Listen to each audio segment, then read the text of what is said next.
கலக்கல் சினிமா.com நேயர்களுக்கு வணக்கம். நான் உங்கள் கார்த்திக்.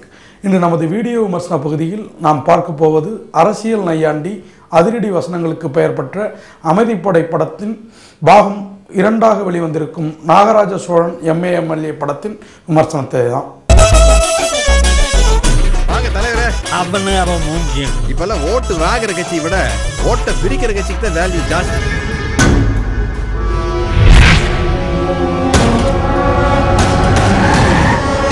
ஒரு எம்எல்ஏவாக தன் அரசியல் பயணத்தை தொடங்கும் நாகராஜ சோழன் MA/MLA எக்குத்தப்பான காரியங்களில் இறங்கி அதிருப்தி கோஷ்டியில் தலைவராகி துணை முதல்வராகிறார். அதன்பின் தனது குள்ளநரித்தனத்தால் முதல்வர் சீட்டையும் கைப்பற்றும் நாகராஜ சோழன் ஒரு கட்டத்தில் ஊழல் மற்றும் பல்வேறு குற்றங்களுக்காக பதவியில் இருக்கும்போதே சிறைக்கு அனுப்பப்படுகிறார்.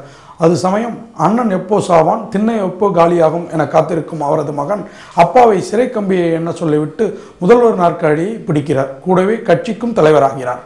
நம் ஜனநாயக நாட்டில் முறைகேடுகளும் ஊழலும் அரசியல்வாதிகளால் மலிந்துவிட்டன.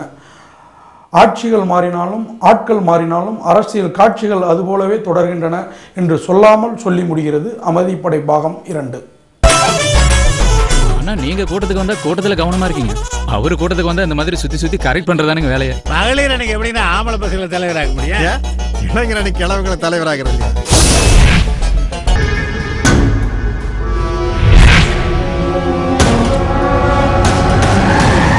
நாகராஜ சோழன் MA/MLAவாக சத்யராஜ் நடித்துள்ளார். நாகராஜ சோழனை சிறை உள்ளே தள்ளும் CBI ஆபீசராகவும் சத்யராஜே டூயல் ரோல் செய்திருக்கிறார்.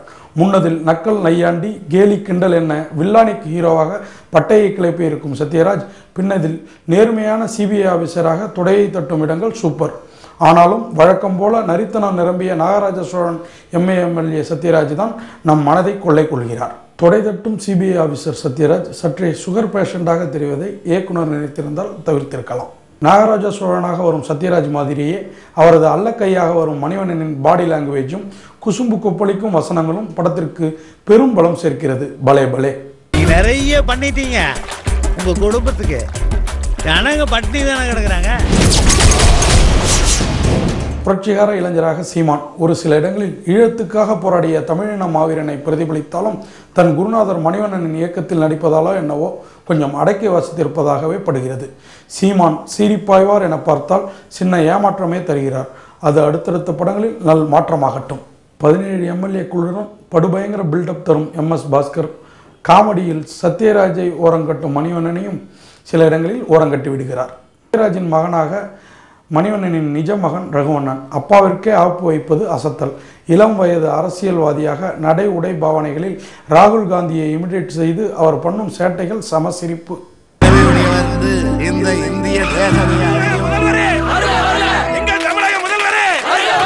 நாளைக்கு நானே செத்தாலும் நம்ம கட்சி கொடியை போத்தி தான் அடக்கம் பண்ணுவாங்க.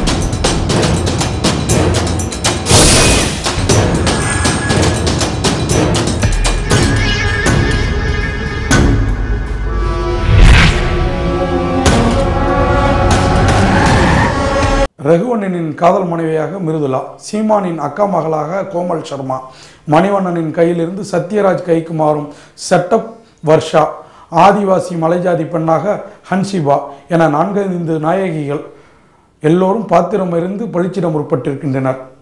படத்தில் பெரும்பகுதி அரசியல் சதிகள், அதிகாரத்தை கைப்பற்ற நடக்கும் கொலைகள், சூழ்ச்சிகள் தான் காட்சியாகியுள்ளன. வனப்பகுதியை அழிக்க எதிர்ப்பு தெரிவிக்கும் அதிகாரிகள் கொலை செய்யப்படும் காட்சிகள் பரபரப்பை கிளப்பி பதற வைப்பவை. ஆனால் ஐவிட்னஸ் கோமல் சர்மா அக்காட்சிகளில் அவ்வளவு அழுத்தமாக பயன்படுத்தப்படவில்லையோ எனும் ஐயத்தை ஏற்படுத்தும் அளவிற்கு நடித்திருக்கிறார். இது பலவீனம். இதுதான் மணியோட 4வது வீட்டோட மகளா? 4வது வீடே இதுதானுங்க.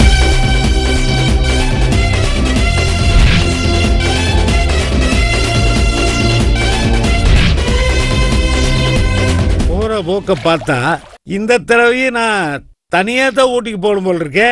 நம் நாட்டின் கட்சிகள், அவற்றின் கொள்கை பிரச்சாரங்கள், தேர்தல், கட்சி அரசியல், ஆட்சி எல்லாவற்றையுமே மிக அழகாக தோலுரித்துள்ளார் இயக்குனர் மணிவண்ணன்.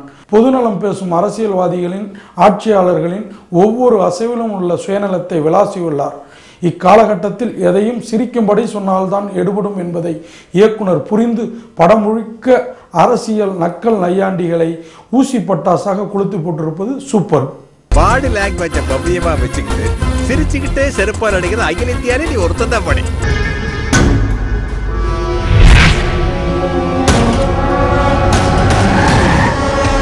அந்த மலைவாழ் மக்களின் போராட்டம், வாழ்க்கை முறை, அதிகார வர்க்கம் அடக்குமுறை, மக்களின் பின்வாங்கல் எல்லாம் சமூக சிந்தனை உள்ள காட்சிகள்.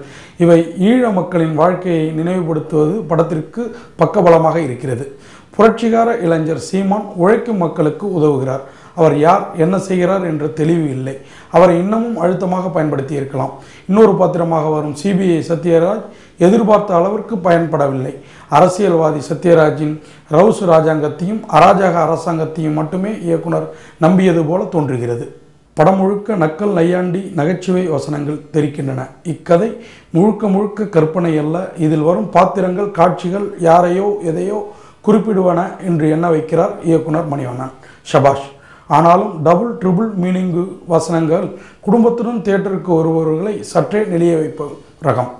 உலகமயமாக்கல், அந்நிய முதலீடு, சுற்றுச்சூழல், இலவச கலாச்சாரம் என எல்லாவற்றையும் எள்ளி நகையாடுகிறது இத்திரைப்படம் என்றால் மிகையல்ல. துரையின் ஒளிப்பதிவு, ஜேம்ஸ் வசந்தனின் இசை இரண்டுமே இயக்குனரின் பாதையில் பயணித்து படத்திற்கு மேலும் பலம் சேர்த்திருக்கின்றன.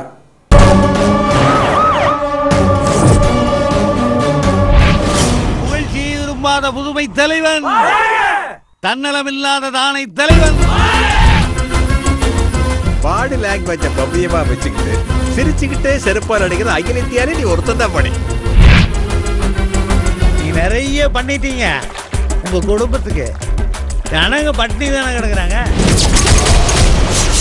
முதல்வர் சத்யராஜின் மருமகள் மிருதுளா திடீரென அவருக்கு எதிராக திரும்புவது நாடகத்தனமாக இருக்கிறது. அதே மாதிரி கிளைமாக்ஸில் ஏதோ பெரிதாக நடக்கும் எனும் எதிர்பார்ப்பை ஏற்படுத்திவிட்டு அப்பாவுக்கு பின் பிள்ளை என படத்தை பொசுக்கென்று முடித்திருப்பதும், இக்காலகட்டத்திற்கு ஏற்ற காட்சிகள் பெரிதாக படத்தில் இல்லாததும் சற்றே ஏமாற்றம் தருகிறது.